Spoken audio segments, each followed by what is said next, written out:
Welcome to Recross the Paths, where we celebrate the Cube community one conversation at a time. My name is Cade. Today, I have the pleasure of sitting down with Andrew. Andrew, I'm so glad you're here. This is such an honor. Yeah, thanks a lot for having me. I'm very excited. So, Andrew is a name that may not ring any bells right away, but people may recognize the username Loxodon Myrarch from the original Desert Cube that circled the internet way back when. Is it fair to say way back when for, 2016? Yeah, I actually went back and looked. It was 2014. 2014. So definitely counts as way back then. But yeah, this was your project that kind of started it all in the desert space. So this is really exciting for me to get to sit down, and I'm thrilled to hear about how this came about. Yeah, and I'm excited to talk about it.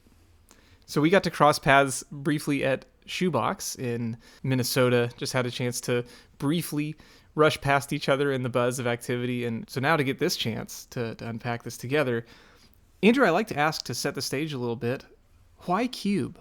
I think in most of the ways that people play Magic, especially if they have any kind of competitive goals, they're trying to figure out what the best way to play in a sandbox created by Wizards of the Coast is, right? So that's if you're playing limited, that's if you're playing constructed. You're kind of given a pool, and you can argue about whether Wizards themselves really knows what the best thing is to do in that space, but the experience ultimately is coming from Wizards. But Cube is the big exception to that, where I think that you get to kind of craft for yourself exactly what experience you want your players to have, and that's one of the most creatively energetic ways you can interact with Magic, in my opinion. Yeah, it's like not only do you get to set the boundaries, but you get to do it with a shared language that other people are going to jump in and do with you. Yeah, absolutely. So how did you get to Cube in your own Magic journey? I played a lot of just really casual Magic through like the end of high school and through college. Just, putting together whatever decks and going to like Friday Night Magics, playing standard sometimes. Then after college, which for me was like 2007 was the end of college, mostly what I was doing was like a kind of a box limited format or kind of limited / constructed format. I can talk about more, but Yeah, I'm intrigued. Wait, maybe unpack that here. What does that mean? yeah, so just some college friends, and then it started with college friends, and then we kind of expanded and added people, as our social networks kind of grew.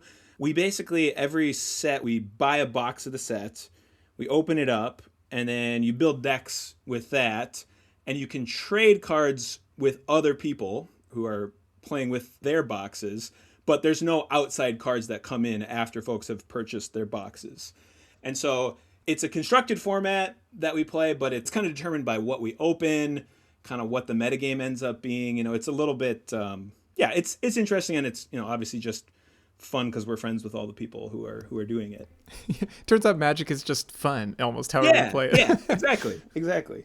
So you're doing box sealed as a starting point there. Yeah, yep. Actually, still to this day, that's the primary way that I interact with Magic. But when cubes kind of came along and started becoming popular, something that I noticed was I would hear phrases like X is good in cube. And that just always like kind of rankled a little bit because, like I said, I think the whole concept is you're creating your own format, you're defining the experience to a large extent for the players. And so like I think you could make a cube where a card that is considered quote unquote bad in cube is a good card, or is at least a relevant card for the conversation. And so having those thoughts, I also encountered the Klug Altars cube that is like more black focused. Yeah. It's a disproportionately black cube. And that really like inspired me a lot because I had never thought of having like a color imbalanced cube. And I immediately was like, oh man, like that would be fun to do. At the time, I felt like my favorite color was red. And so I was like, I should try to make a red cube. What are some of my favorite red cards? And the one that really stuck out to me, and I kind of laugh about this now, is Kindle. Yeah, there you go. I've always loved Kindle from way back in Tempest Block. But obviously, Kindle doesn't make sense as a card in a singleton format. So Right. I pretty quickly dismissed the idea that this had to be a singleton cube. And so started with flavor-wise, what's a world in which it makes sense to have a majority of red cards? What's a world in which it makes sense that Kindle is like such a powerful thing, like abnormally powerful there? And that's where I kind of came up with the idea of the name I gave to it is Corince, this plane where there hasn't been any rain for 5 years. And I wrote kind of like a little introduction on Cube Tutor all about kind of my vision of what the plane was. And so, I think the original idea for it was I was interested in doing something that was a very different experience for people. I wanted the experience to be flavorful, that kind of expressed how I viewed why it made sense to do a disproportionately red colored cube. And, I was really charmed by the idea that if you restrict people's access to land, if you don't let them get land from a land station, there's like a positive experience there and a negative experience. Like the negative experience is you will feel like you are struggling for resources in a desert. You will feel pained, like literally a lot of the lands deal you a damage. But the more positive aspect is I thought it was really cool to create a cube where you could feel good about like a pick 3 or 4 basic land. Like you could be excited to like see a forest in that pack pick 5. Right. Like, the thrill of a basic land is Right. something you can't capture somewhere else.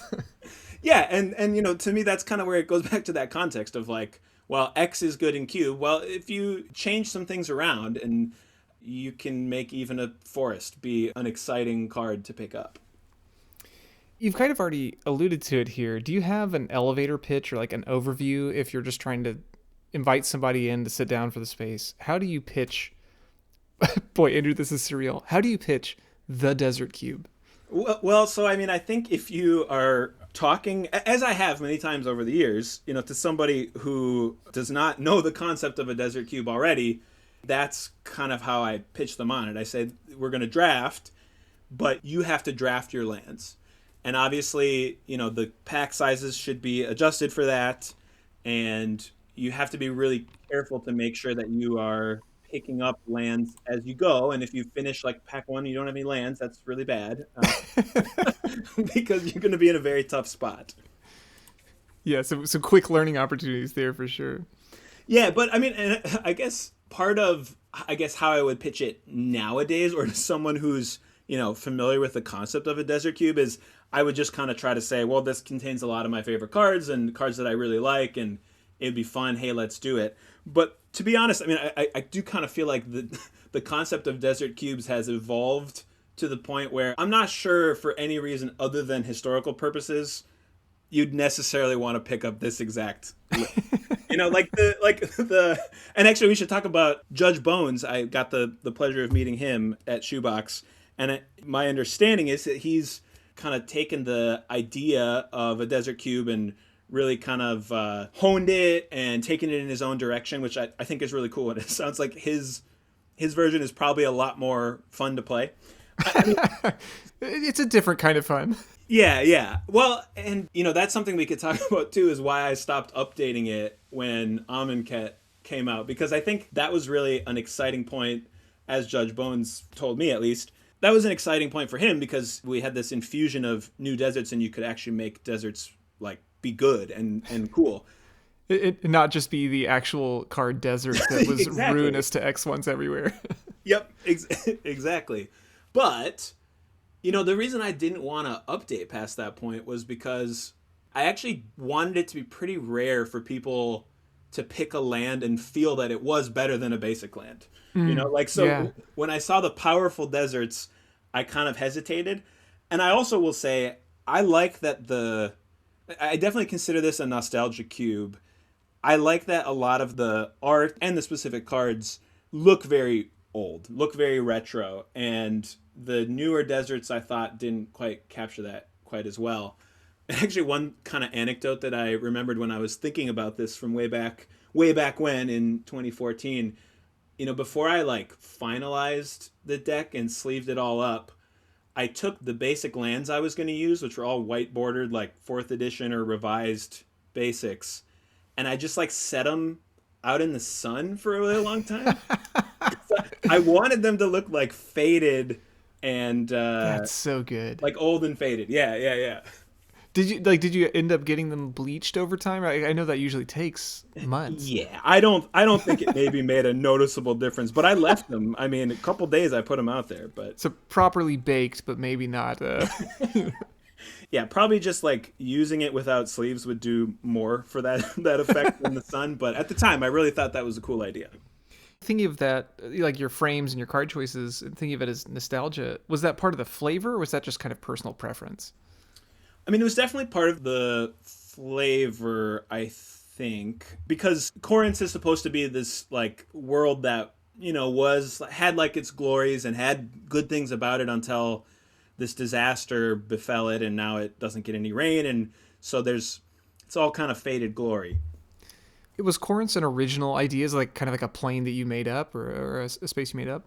I mean, yes and no. Like, I mean, I made up the name as far as I'm aware, but I will say like a lot of the concepts that I put into the introduction to Corince, which you can find that online. I guess you can't find the old Cube Tutor anymore, but I was able to still find the original write up when I when I googled it earlier. But Andrew, would you believe, as part of my preparation for this, you can pull up your original posts on the Wayback Machine? So I am still looking at your Cube Tutor blog post from the early days. that's amazing. That is amazing. No, it is truly like the most Blade Runner opening, right? I think like I need to have the deep music behind it. Welcome to Corince, the plane that has not seen a drop of rain in 5 years. You know. Yeah, super dramatic. Like that last paragraph, that's worth reading too, I think, because that makes Oh, me it's so chuckle good. every time. Yeah. Actually, if I send this to you, would you read it? Absolutely. Yeah, yeah, yeah. Okay, let me let me see if I can snag it right quickly. Yeah, just fire away. Yeah, go for it. Now that you find yourself in this arid hell, you must decide how you will try to survive. Resources do not come easy, and those who do not plan and conserve quickly perish. Will you gather what resources you can and try to preserve the remnants of civilization? Will you labor to restore some fertility to the barren sands? Will you unite the hordes of nomads and help them to persist until the drought ends? Will you unlock the secrets of the rusted machines that comprise the last legacy of Corince's once glorious past? Or will you join the raiders in the wastes, preying upon anyone unlucky enough to cross your path? Or will you, like so many of the bereft, the spiteful, the mad denizens of Corince before you, simply curse the cloudless sky and watch the world burn?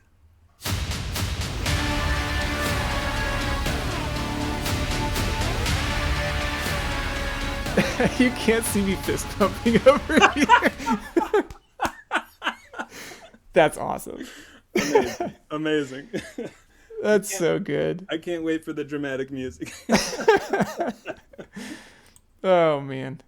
I mean, it's kind of funny to me to look back at that and be like, wow, that was awesome. I'm so glad I wrote that. But I remember also it gave me a lot of anxiety just mentioning a cloudless sky, because like some of the art in some of the cards has clouds. And so I feel like, wow, that's like a major flavor fail to include that card. They're gonna see right through me. They're gonna see the clouds in the art. Right, exactly. But yeah, so I mean, to say that I invented this would be like absolute nonsense. Like I reference in the description like sandworms, which at the time I thought I was stealing from Beetlejuice because I wasn't aware of Dune at the time. But like obviously that's where that original like so like and like Matt, the whole Raiders is like very very Mad Max, right? So like Right. I'm obviously cribbing from a lot of different things in the culture. And we'll dive into each a little bit, but like, how important was flavor to you as it related to gameplay? So I think flavor was super important, but I also didn't want this to be like just a gimmick. And so like again, I was kind of looking back at old emails where I was corresponding with some of my friends who were testing this on Cube Tutor and giving their thoughts. And like there were a lot of cards that thematically you'd think would be spot on, but they're just like such bad cards or they just don't do anything in the cube. And so I ended up excluding them and not really considering them. Like, like Tireless Tribe is like seems like it would fit, or like Bazaar of Wonders. I'm just reading this off the list here, but like Desert Sandstorm, Heat Stroke, Coal Golem, Rust Golem, Oasis, right? Those are all things that are very flavorful, but they didn't interact with any of the decks. It seemed like they would always just be last picks. And even though Yeah. I think it's fair to say there are some cards that do end up still being last picks almost every single time, uh, that was something I did ideally want to avoid. I wanted it to be a playable and enjoyable experience as well. It's funny. I've heard people in modern design sensibilities refer to those as art cards. The cards that they reference whatever the theme of the environment is, but most people aren't going to put them in their deck. It's like we just are acknowledging, hey, this is clever more than functional. Yeah, and I didn't want to do that. Like, I did want to resist that. And luckily, I mean, Magic is such a flavorful game that a lot of times the things go hand in hand, right? So, like, one of the themes is nomadic tribes coming together, and there are a lot of, like, one toughness creatures that are in the cube because, from a flavor perspective, they deserve to be in there, and they also fit that archetype. But then there's also cards like Dry Spell that like deals one damage to everything, right? So like there are cards that are very much in flavor and interact with the format in really cool ways. Well, and like literally the card Desert, right? Yeah, yeah, absolutely. Yes. Kind of funny I didn't think of that one first actually. But Well, no, but I like, when you're in that project, you're looking at so many cards beyond that. Like the first time you look at the list and your brain goes, I think like the first thing is like, wow, there's a lot of Kindles, and then you go, wow, there's actually a lot of singleton breaks here. yeah. So tracking along the way. Did your players buy into the theme you were aiming for, or are they like, yeah, we're here for the storytelling, or is like, we're just here to play and we'll kind of follow along? I want to give them a lot of credit. I think they bought into the storytelling like right away. I mean, I think they thought it was like a cool idea, and with their help and input from a lot of them, it was a good execution of that idea too, I think. I do want to ask, I guess, since we kind of mentioned it here, how do you think about singleton in cube generally? I know you mentioned Kindle as a seed here necessitated that. Yeah. I don't have a major stance one way or another other than to say that like I think whether you choose singleton or not is a tool that you can play with, and you should really only choose one or the other if it, suits your purpose. So, I mean, if you want to break singleton for just one single card, I think if that like fits what you're trying to do, you just shouldn't feel restricted by that for any reason, because I think that's a rule that can easily be discarded. Well, and you've chosen to break singleton on a lot of cards in the project, right? Like not just some of the ones we've mentioned already, but you're looking at things you mentioned like the Desert Nomads, there's going to be a couple, but then also some of the other collector pieces like in white, the Squadron Hawk or Accumulated Knowledge in blue. Yep. Was that something you set out to do, or was it just kind of a natural flow if there were already breaks? It was mostly a natural flow, and it just kind of came from the fact that I really like those cards a lot. So, for example, like Avarax is like an uncommon from Yeah. Onslaught, right? Like I've always really liked that card for some reason. Or like the I think it's Goblin Pyromancer maybe is also one that searches up another copy of itself when you play it. I've always thought those were just really cool cards, so I was happy to include those. The other thing, like, and this I think is not so well executed. Shh, don't tell anybody. But like, Don't worry, it's just us here. the Kindle concept, I wanted it to be kind of playing with fire because I wanted there to be very powerful ways to counter Kindle, so that if you over-indexed on it, you could run into trouble, right? So there are cards in here that you can name a card and your opponent can't play it, right? Or I think it's Dwarven Vault or something like that, deals you damage if you play a card that you already have a copy of in your graveyard. I wanted there to be hate for Kindles, but then I thought it would also be interesting that these other singleton breaks also interact with some of those cards. That's interesting. So that also requires kind of a knowledge of the cube too, right? Like you have to know that your opponent may have multiple nesting worms to know that that's going to be a key piece there. Yeah, that's true. I have like a pretty anti, maybe a slightly psychopathic opinion on that, which is just like, I actually don't care about that. like, I'm more than happy to like reward the enfranchised players and punish the ones who don't know. That's never bothered me. So I'm not saying everyone should do that. Probably that's a bad thing, but it's not something that ever bugged me. No, I love that. And I think being able to stick to your guns and like, this is the experience I want to have and highlight, like that's worthwhile. Yeah, I like to think so. That's so funny. I'm reminded of a conversation I got to have with somebody early on in this program who said, like, low-key, I really just want my players to lose. Like, I just want everybody to suffer. And it was just like, yeah, I get it. That's amazing. And as long as you can keep people coming back for more punishment, it's totally worth it. That's right. If you're into the same kind of suffering, let's do it. Shout out DSP. Speaking of suffering, how did you arrive at your mana base? Yeah, I mean, a lot of it was I spent a ton of time on the phone for my job, and in the background, I would just kind of be drafting on Cube Tutor and just go through. And like, I made a lot of like little tinkering adjustments, like more through that than any kind of like formula ahead of time. So to be honest, like that's kind of where it started. Like just like what feels like I'm seeing things too much or seeing things not enough. So it was really just like kind of feeling it out along the way. I mean, you had your numbers, but then just kind of seeing what feels right. Yeah, that's right. See, that's amazing. I think looking at this and thinking about how I know Bones has talked to me about this too, I kind of assumed there was a measure of like way more number crunching, but it's really delightful to hear that's not the case. Yeah, I was embarrassed when I talked to Bones because he explained like, you know, when he talks to people about desert cubes, and maybe I shouldn't put words in his mouth. He has a great episode that everybody listening should make sure that they've listened to about this. But, you know, he talks about how like a third of the cubes should be lands and a third of those should be basics. And I really feel like Bones has taken the kind of rough structure here and made a science into it. This is like we've created the theory from the practice, like in many other fields, right? Yeah. And maybe then better practice on the other end of it, right? That's the hope. We'll say different, at least. Sure. As you kind of noted with the flavor you were aiming for, this is an incredibly punishing mana base. Like you said, a lot of damage coming from your lands, colors being really tough. Can you speak to that a little bit? Yeah, you know, again, I mean, that's mainly motivated by the flavor more than anything else. I did like the idea that, like, even your lands are hurting you. If you can pick up a basic land, that's never going to shock you at any point in the game. Like, you should feel excited about that. So I think that's mainly where it came from. But another thing that I sort of valued is, you know, a lot of the cards in this cube are really bad, right? Like I've seen people describe this cube as being like extremely low power, which I think is true, right? There's some real stinkers in terms of like any other format. But when your lands themselves are dealing, you know, a third of the way to killing you, then, you know, some terrible creature. Then maybe in that world, an Avarax that slips through, you know, can kill you.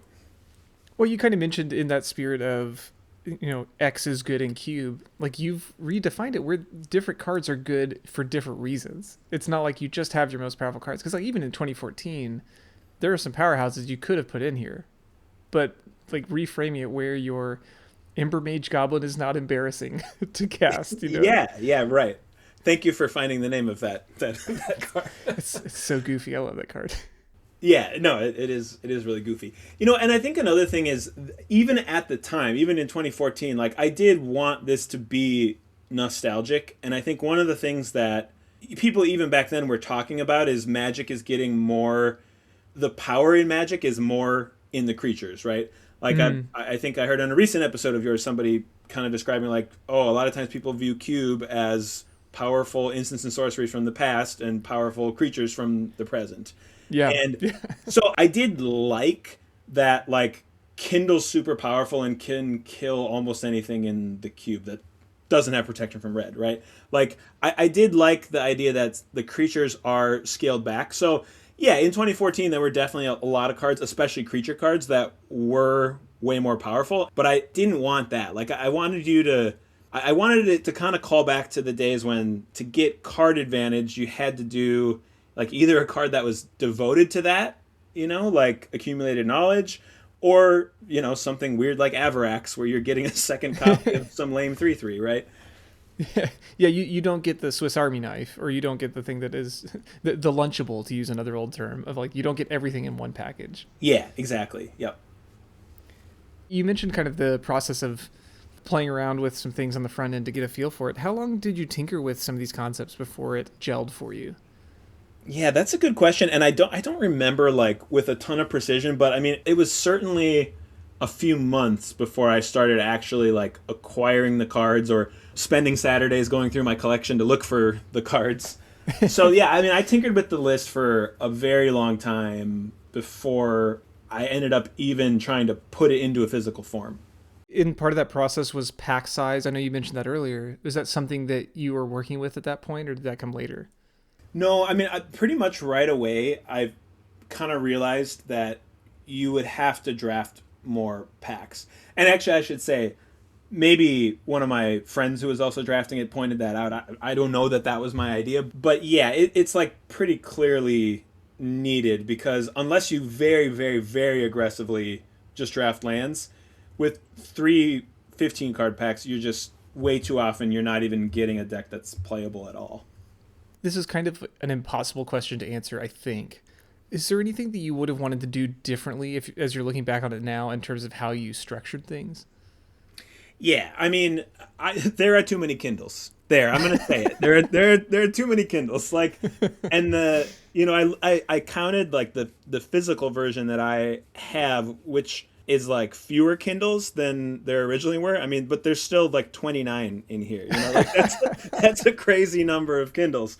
And That's actually, amazing. like everybody, I think has that person in their play group who like just breaks everything and it's no fun because he or she's way better than everybody else. We need that friend sometimes. Exactly. One of those type of people, the first time he ever played the Desert Cube, immediately set up like a Life from the Loam deck where he was just milling all of his Kindles and then like smacking you with one or two of them to kill you. It's like, oh man, this is kind of out of control. And we actually once, I don't know why we thought this would be fun, we did a draft like intending to play a big multiplayer game with the Desert Cube, and that was actually just incredibly stupid because like Kindle is just like not like when everybody has Kindles, you can't play multiplayer like 'cause no one will cast the first Kindle. That's right. Yeah, you can't blink. Exactly. Like, so that was kind of a disaster. So there are definitely too many Kindles, and looking back at the list, there are a lot of cards that I can't really justify keeping them in because they are just like pretty bad and don't really ever get picked ever. So yeah.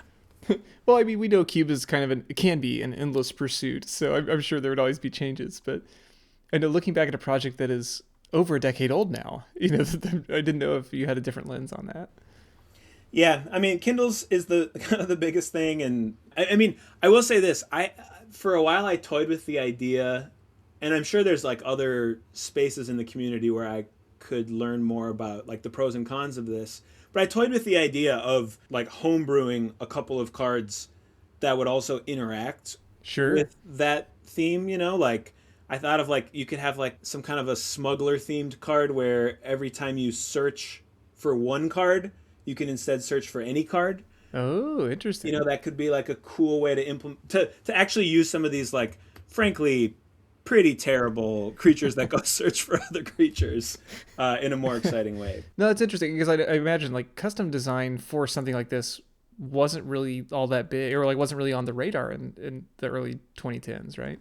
No, definitely not. And there were cards that I like rejected because, the art wasn't right for the theme. And I think like everybody's a lot more comfortable now with like, well, why don't you just like proxy a card? Or why don't you just, like do a different version or take the art from one card and put it on this card or whatever. Just like make something work and it's probably going to be fine. Back then we were like much more strict with like, you have to physically own this actual real card or I'm not playing anymore. Yeah. So then you're stuck with the clouds that are in the art. Yeah, yeah. Those dang clouds.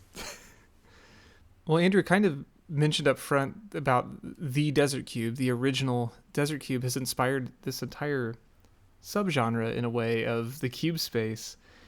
Were you aware kind of how people were riffing on your idea over time?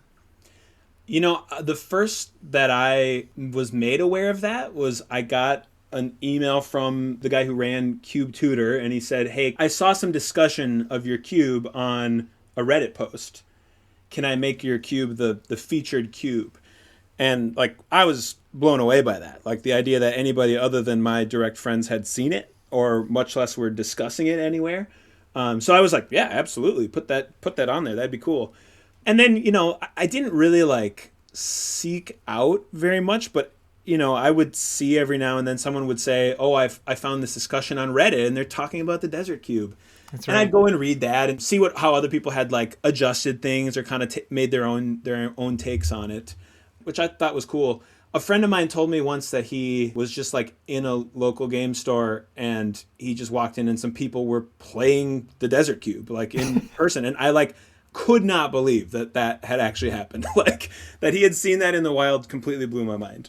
That's so awesome. It's like, I mean, nowadays with something like Cube Cobra, you get that notification when somebody clones your cube digitally. Yeah, But yeah. but what a rush to hear like somebody has cloned your cube in person and is using it. Yeah, like I mean, I was like really honored. I think it's great. I told Bones that he should stop telling people that he didn't make it because like I think spiritually he has taken the idea way more than I ever did. I kind of like stepped back after Amonkhet came out. So yeah, I don't know. I think it's really cool. I'm super glad to have infused the community with this idea. Like I just think that's great. So like, mentioned like stepping back after Amonkhet, certainly for this project. Are you still designing and playing? I haven't made another cube since then. I've thought about a lot of cubes, and I've, like my play group, other people in the group have made cubes, and I've been part of some of those conversations, but I haven't made another cube since this one. Yeah, I still think about it a lot, but I also think like I'm aware now that there's just so many cool things going on in the space that like honestly I don't really need to make another cube of my own, I think, because there are enough like cool ideas and experiences that people have put out there. And like specifically, one thing that I kind of like rolled around in my mind for a long time is like I thought it'd be cool to make a cube where everybody has 200 life. And what I thought would be cool about that is you would quickly realize that like the tools that you have in front of you, just like creatures with power and toughness, on their own aren't enough to actually like create a win. You have to figure out how to actually defeat somebody who has 200 life. But then as Shoebox, I played the 100 Ornithopters cube, which is like a masterpiece, I think. Yeah. And like I'm like, oh, that's exactly the feeling that I kind of wanted, right? Like here's something that is not obvious how I'm possibly going to win with this. I got to figure out how to make this into an engine. So I think there's just like enough cool things going on out there. Like the Boudica cube, like I would that sounds Boudica Destruction Horizon. yeah, that seems so cool. Like I think if I felt the need to own another cube, I'd probably just make a copy of that because that sounds I don't know, that just sounds so cool. Well, and I suppose if you don't design another cube, you can just retire on top, just kind of one and done. You've Yeah, exactly. I don't have to have that sophomore slump that everybody worries about. No, that's kind of amazing. I mean, to think that in a way, what you've created with the Desert Cube has inspired, if you will, indulge me to be a little poetic about that. Like you've kind of inspired a new generation of people to explore this genre of the game, like this entire flavor of the game. I don't know. Is that too much of a thought there? No, I think you should say more about that. Yeah. Would I consider myself a visionary? Yeah, I would. No, I mean, what I always think is like there aren't actually that many people who get to make like any kind of impact on something that they love, right? Like an activity or a community that they love. And I just feel like really honored that like I had any impact at all on it. Well, the impact that you have made here in Cube is, in my opinion, profound. And I'm grateful to you for sharing this project in a way that has impacted so many people going forward. Like this is really exciting. Somebody's got to pave the way, and I'm glad you did it. Yeah, thanks. I'm happy it was well received for sure. So you mentioned probably not doing any particular new projects right off the bat, but what's next for you? Is it just keep playing and enjoying? Yeah, I mean, that is the goal. I hope to still be playing Magic until I'm a very, very old person. And, like I said, kind of the way that my friend group usually plays Magic is we do that box constructed / limited thing. And then the mortar in between that is, we'll play a cube or do some other kind of Magic when there's kind of gaps in the schedule, or if we're skipping Universes Beyond, for example, which is obviously coming up more and more often. But You have more opportunities to do other things if you're in that space. yeah, exactly. Yeah, so like for example, we just put together a version of the Arena Cube, which is sweet. Like there's obviously like super cool things that you can do with that, but for me that's like I think less exciting than, an unusual cube like the ball pit cube or the 100 ornithopters, or something that's a little bit more of an experience that you don't get every day playing Magic. Do you think that comes from some of that limited experience early on, where it's like less of the highest cutting edge of ergonomics and power, and it's more about the scrappiness? Yeah, I mean, I think everybody probably has their own era in mind of like when Magic was at its coolest, right? And it probably coincides with like when you first started playing and everything was amazing and new and you hadn't really seen it before. And by the way, I mean, that's one of the coolest things about, for example, the Arena Cube is that it plays so many cards that are like old cards that are, constructed staples or format all-stars. So that has its own excitement. But I also think like I kind of keep getting drawn back to just sort of those super casual games that I was playing with friends where we're playing cards we have no business playing. They're not playable in any format, but either they look cool or they do just like some unique quirky thing that you just wanted to see if you could make it work. And that's worth doing. Yeah, I think so. Well, Andrew, as you consider the Desert Cube, the Corince, what advice would you want to share with other designers as they're considering their own projects? Don't be afraid to try to make what you're making exactly the way that you want to. I think if I had pitched the idea of let's put 29 Kindles into a cube to somebody, they would have been like, hey, let's pump the brakes. Like, don't do that.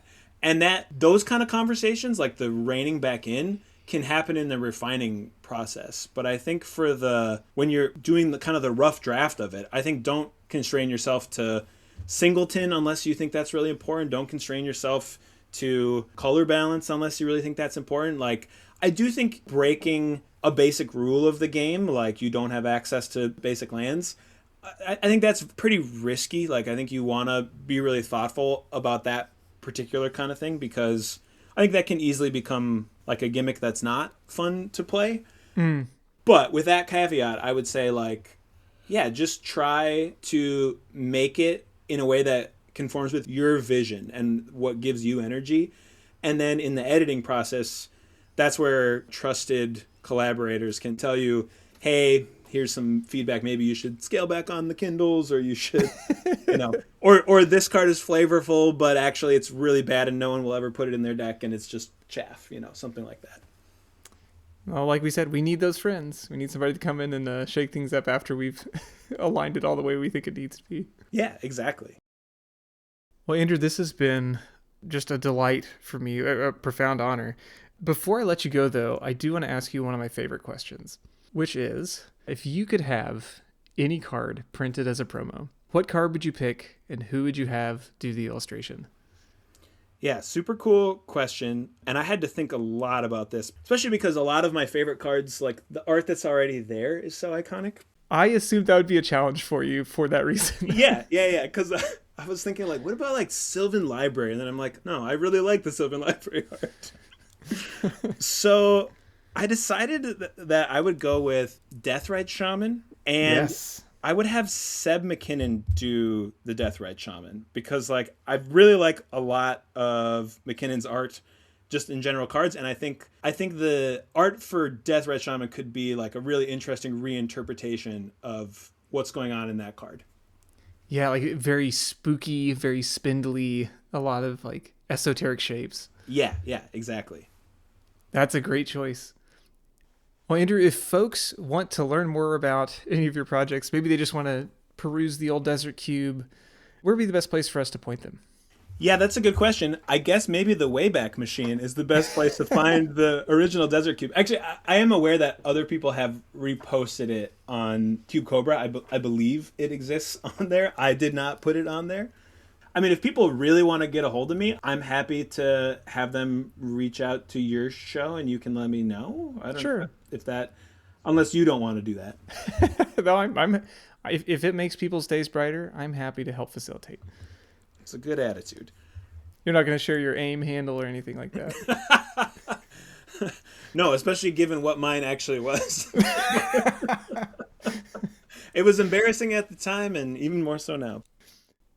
Andrew, this has been a pleasure for me. I'm so grateful to you for taking the time to guide us through the delightful, the punishing Desert Cube. This is awesome. And thank you so much for doing this. Absolutely. I had so much fun. Thank you.